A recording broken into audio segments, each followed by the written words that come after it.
আজ চাকরিহারা শিক্ষক শিক্ষাকর্মীরা নিজেদের চাকরির দাবিতে ফিরে বিকাশ ভবনে আন্দোলনে উপস্থিত হয়েছিলেন। পশ্চিমবঙ্গ রাজ্য সরকারের নির্দেশে রাজ্য পুলিশ চাকরিহারা শিক্ষক ও শিক্ষাকর্মীদের উপরে যে অমানবিক আক্রমণ করেছে তাকে নিন্দা জানানোর ভাষা নেই। পুলিশের এই নৃশংস আক্রমণের বিরুদ্ধে তীব্র ধিক্কার জানাচ্ছি। আক্রান্ত শিক্ষক ও শিক্ষাকর্মীদের পাশে আছি।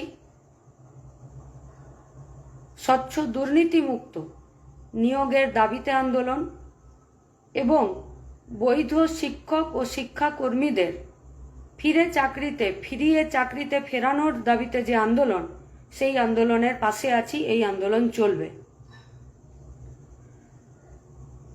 শিক্ষক ও শিক্ষাকর্মীদের এই অসহায়তার সুযোগ নিয়ে, এই দিশেহারা অবস্থার সুযোগ নিয়ে যারা ঘোলা জলে মাছ ধরতে চাইছেন তাদের সম্পর্কেও সতর্ক থাকতে হবে।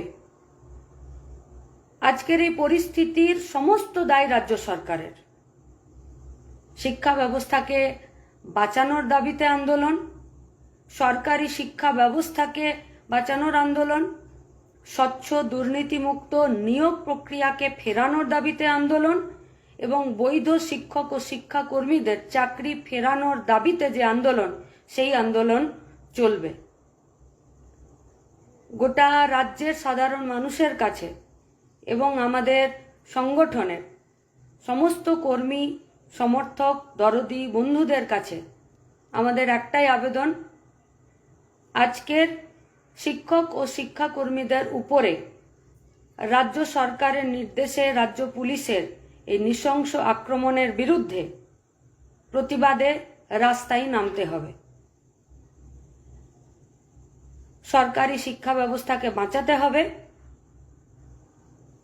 গরিবের জন্য যে সরকারি শিক্ষা ব্যবস্থা তাকে বাঁচাতে হবে।